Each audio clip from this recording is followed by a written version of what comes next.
₹2 मिळेल या अपेक्षेने शेतकऱ्यांनी साठवून ठेवलेल्या कांद्याला आता कुठेतरी चांगला दर मिळत असताना केंद्र सरकारच्या वतीने कांद्यावर निर्बंध लादण्याची जी भीती आहे, तर त्या अनुषंगावर लासलगाव बाजार समितीमध्ये आज शेतकऱ्यांनी भव्य कांदा परिषदेचं आयोजन केलेलं होतं आणि या ठिकाणी त्यांनी एकूण 8 ठराव जे तर ते या ठिकाणी मंजूर केलेले आहेत आणि नेमके कोणते ठराव आहेत तर आपण या ठिकाणी जे काही आयोजक आहेत त्यांच्याकडून जाणून घेणार आहोत. मला हे सांगा की या ठिकाणी एकूण 8 ठराव जे मांडण्यात आलेले आहेत, तर कोणकोणते होते आणि काय पुढची भूमिका असणार आहे? खऱ्या अर्थानं आम्ही कांद्यावरती ठराव असे की कांद्यावरती कायमस्वरूपी कांद्याला दर स्थिरीकरण अंतर्गत ₹3000 प्रति क्विंटल दर मिळावा. त्यानंतर कांद्याची निर्यात बंदी ही 12ही महिने 365 दिवस सुरू राहावी. कांद्यावर कुठलंही स्टॉक लिमिट लावू नये. त्यानंतर कांदा निर्यातीवर शुल्क लावण्याऐवजी निर्यात प्रोत्साहनपर व्यापाऱ्यांना ₹10% अनुदान द्यावं.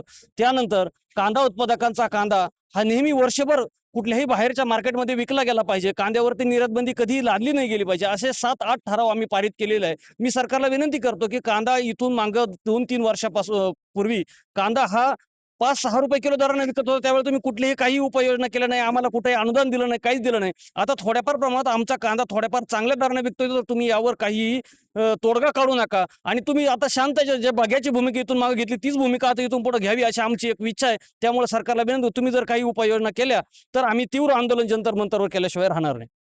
एकंदरीत पाहता ह्या कांदा परिषदेमध्ये या ठिकाणी नाफेड आणि एनएसएसएफच्या कांदा खरेदीवर या ठिकाणी रोज दिसून आला, काय सांगाल? मुळामध्ये रोज दिसायचं कारण असं आहे का केंद्र सरकारला असं वाटतं का आम्ही फार क्रांतिकारी निर्णय घेतलाय, पण मुळामध्ये याच्यामध्ये करोडो रुपयाचा जो भ्रष्टाचार होतोय त्याचा फायदा धड ग्राहकांनाही होत नाही आणि शेतकऱ्यांनाही होत नाही. मुळामध्ये ती खरेदी थेट बाजार समितीत होणं तितकीच काळाची गरज असताना पण ती कुठंतरी बाहेर होती, कारण बाहेर भ्रष्टाचार करावा लागतो, करायला मिळतो. म्हणून केंद्र सरकार स्वतः याच्यामध्ये सामील असून, कारण आम्ही तक्रारी करतो वारंवार पण याची कोणती दखल घेतली जात नाही, कारण याच्यामध्ये त्यांना भ्रष्टाचार ते स्वतः सामील आहे. मुळामध्ये केंद्र सरकारने शेतकऱ्यांना दिलासा देण्यासाठी एक सक्षमपणे आता एक कांदा धोरण कमिटी तयार करणं गरजेचे आहे. जी धोरण कमिटी आहे ती बिनकामाची धोरण कमिटी आहे. त्या धोरण कमिटीचा जो अध्यक्ष आहे तो पाशा पटेल हा टोकराचा प्रचार जास्त करतो, कांद्यावर बोलत नाही. म्हणून कांद्यासाठी शेतकरी प्रॉपर शेतकरी हे त्या कमिटीमध्ये घेणं तितकीच काळाची गरज आहे. एकंदरीत पाहता या कांदा परिषदेमध्ये या ठिकाणी जे तर ते व्यापारी सुद्धा सहभागी झालेले होते. आपण त्यांच्याशी बोलणार आहोत. मला हे सांगा, तुम्ही या परिषदेमध्ये बोलताना सांगितलं की भाववाढ होते त्यावेळेस तुमच्यावर छापे पडतात, काय सांगा? ही सत्य परिस्थिती आहे. ज्या वेळेस कांद्याचे बाजारभाव वाढत्या तेव्हा शासनाची कुठेतरी दखल त्याच्यात घेतली जाते, परंतु ज्या वेळेस कांद्याचे भाव अतिशय कवडीमोल असतात त्यावेळेस शासनाचं कुठेही लक्ष नसतं. मग तो शेतकरी कांदा रस्त्यावर फेकतो तेव्हा शासन बघत नाही.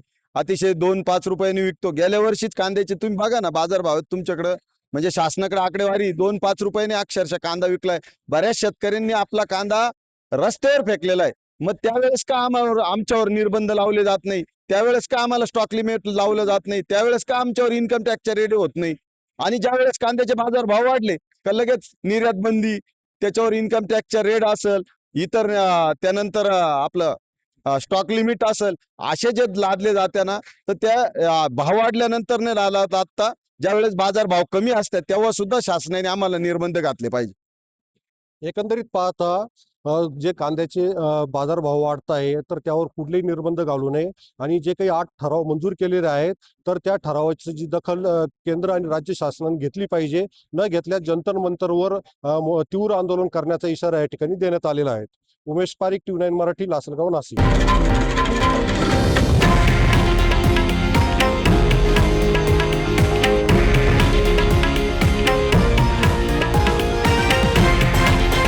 हे आहे देशातील नंबर 1 न्यूज नेटवर्क आणि आपण पाहत आहात TV9 मराठी, एकमेव.